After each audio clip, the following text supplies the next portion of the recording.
You are crawling into a bed that is still warm, but the person who warmed it isn't sleeping.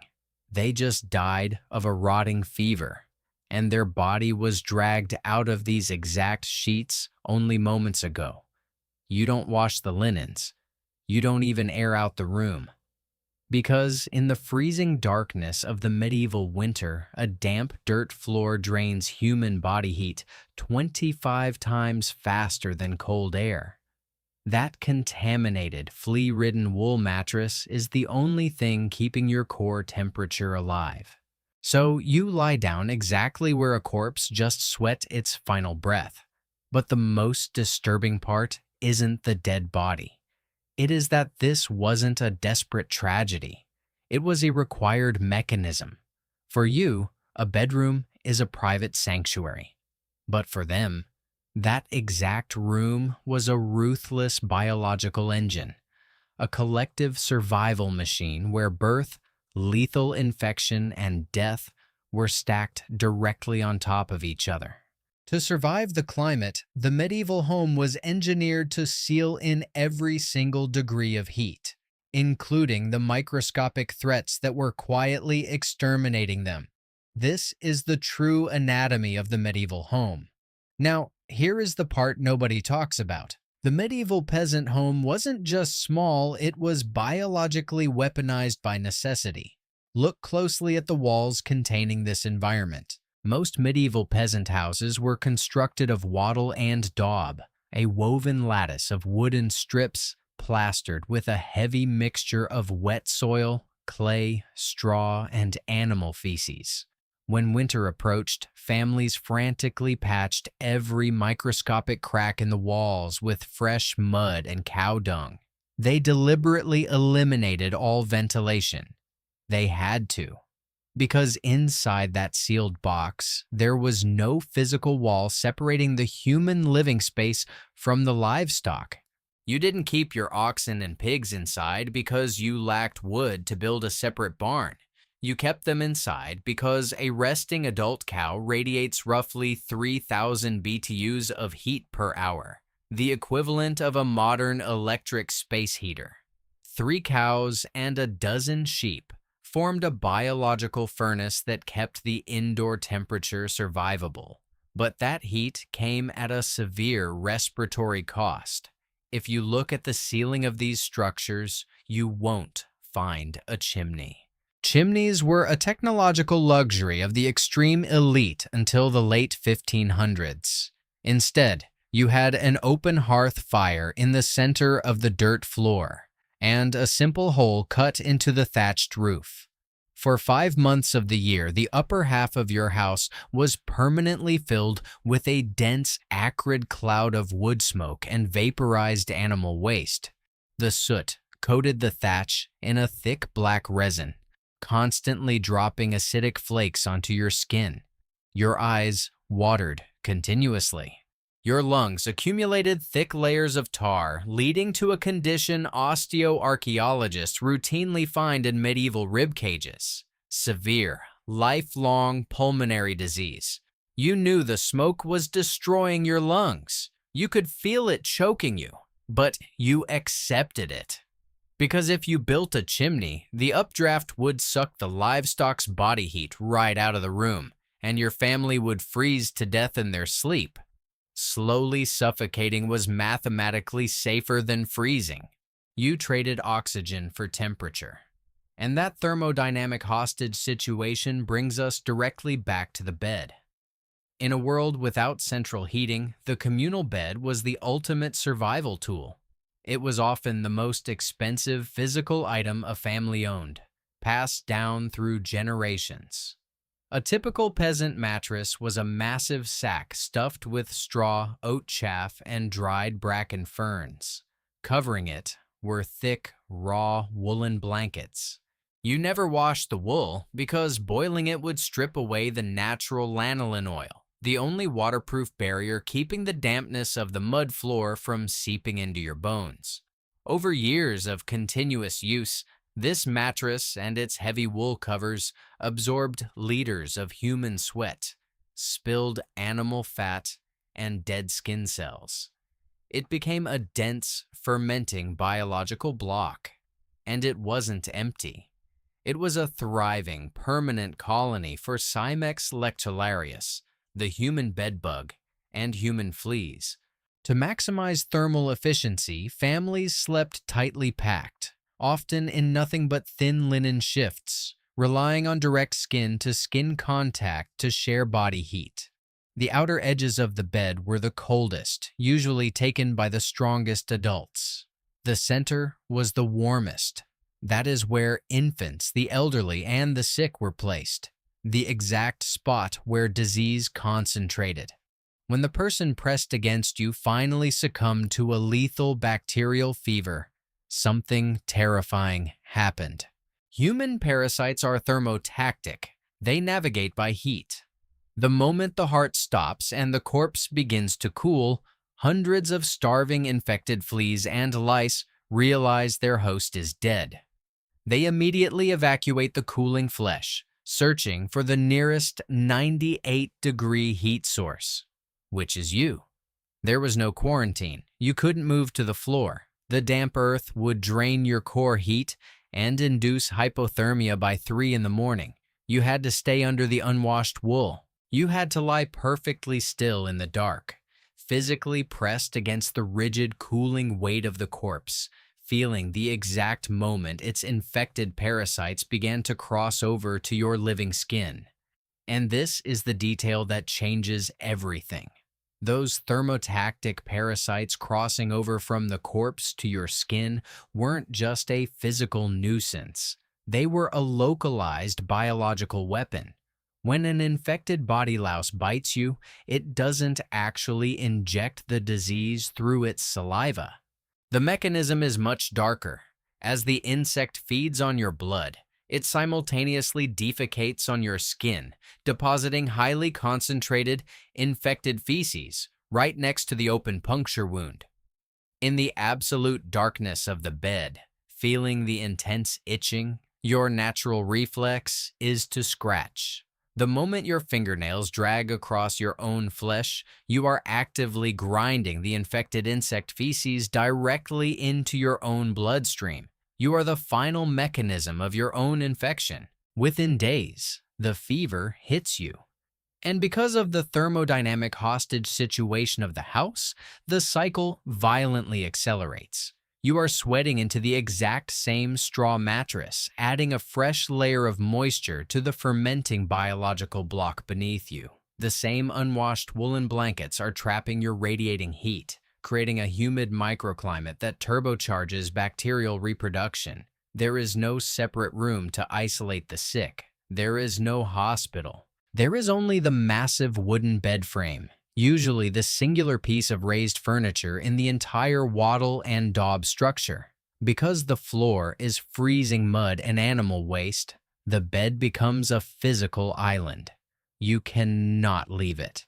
So, the remaining healthy members of your family must continue to sleep pressed against your burning skin to maintain the room's base temperature. They are mathematically forced to expose themselves to the expanding parasite colony. They eat their meager meals sitting on the edge of the mattress. The bed is the kitchen table, the medical ward, and the morgue, all occupying the exact same continuous perimeter. To understand how aggressively normal this was, look at the physical artifacts they left behind. Excavations of medieval settlements frequently uncover a highly engineered tool, the double-sided red deer antler comb. One side has thick teeth for untangling hair, but the other side features incredibly fine teeth, spaced exactly 0.3 millimeters apart. That measurement is not arbitrary. It is the exact microscopic width required to physically trap and rip a human louse and its attached eggs straight off the hair shaft. These combs aren't rare novelties. They are found in nearly every medieval household excavation. People didn't use them to style their hair. You would sit on the edge of that communal bed, violently scraping your children's scalps just to keep the parasite population from blinding them with infected scabs, and throwing the blood-filled insects directly into the hearth fire. For decades, modern history treated this level of infestation as a dramatic exaggeration, a myth about the Dark Ages. But the physical evidence left in the ground confirms the biological trap was absolute. In 2022, bioarchaeologists at the University of Cambridge extracted microscopic parasite eggs directly from the pelvic soil of medieval skeletons, using advanced micro-sieving techniques to mathematically prove that communal sleeping and confined living essentially guaranteed severe lifelong infestation across the entire population. The researchers proved that the nightmare wasn't an exception. It was the baseline condition of existence. Your immune system was in a state of absolute permanent war. From the moment you were born into that communal bed, your body was fighting off chronic respiratory damage from the hearth smoke, thermal stress from the freezing drafts, and a constant multi-species parasitic invasion. Your white blood cells were perpetually exhausted. This explains why medieval mortality events were so catastrophic. When a severe pathogen finally killed the person sleeping next to you, it wasn't attacking healthy immune systems. It was attacking bodies that were already fighting on 3 different fronts just to exist inside their own homes. The house itself had primed its inhabitants for death. But here is where the story takes a turn that nobody expects. If this environment was so lethally toxic, if the bed was a guaranteed vector for severe disease and immunological exhaustion, why didn't human behavior adapt? Why didn't they build separate sleeping quarters or wash the wool to kill the parasites? Because this suffocating infected nightmare was actually one of the most successful survival technologies in human history. Starting in the early 14th century, the world was crushed by a massive climatological shift known as the Little Ice Age. Winters became unimaginably brutal. But the real terror wasn't happening outside. It was happening inside the house. The ambient temperature inside a wattle-and-daub structure would easily plummet so far below freezing that a wooden bucket of drinking water left just 5 feet away from the bed would routinely freeze solid by midnight. The cold wasn't just a season. It was an active, apex predator inside your bedroom. You have to understand the physiological math of poverty.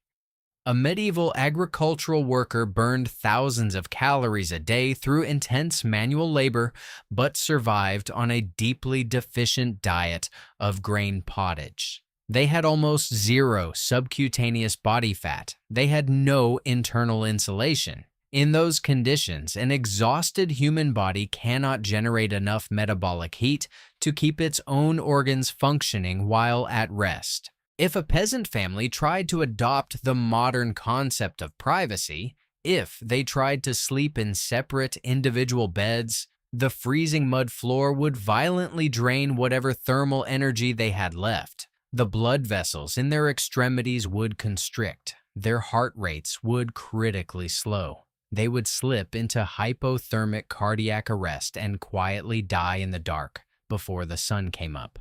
And that is the terrifying paradox of the medieval home.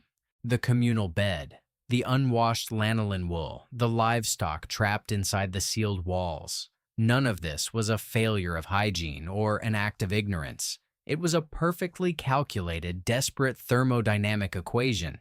They engineered a biological greenhouse.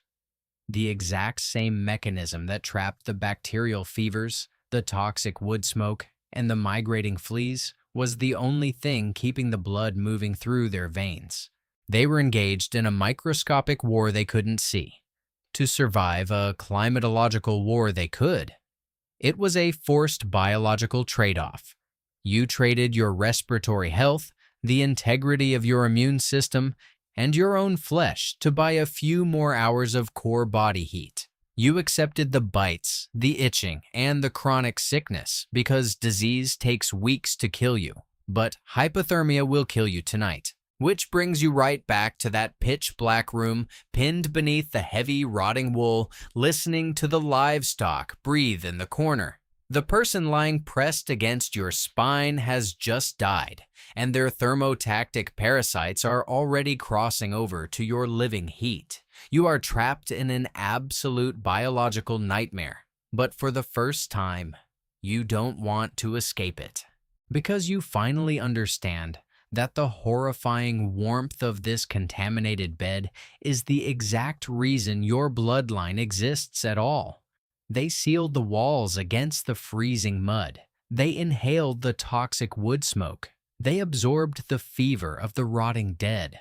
Tonight, you will crawl into a bed designed exclusively for rest. You will sleep alone or with someone you chose in a quiet, isolated room. But you are not just enjoying a private sanctuary.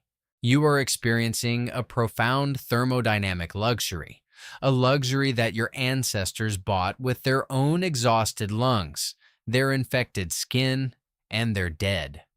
The medieval home wasn't a tragedy of poverty or ignorance. It was a ruthless, mathematically calculated biological furnace. They traded sanitation for temperature. They traded disease for a heartbeat. You exist today, breathing safely in that isolated modern bedroom, specifically because they refused to leave the horrifying warmth of that contaminated mattress. But if the peasant home was an inescapable physical trap built for thermal survival, what was happening to the extreme elite who actually possessed the wealth to buy privacy and isolation? If the biology of the communal bed horrified you, wait until you see the devastating psychological traps engineered directly into the architecture of medieval castles.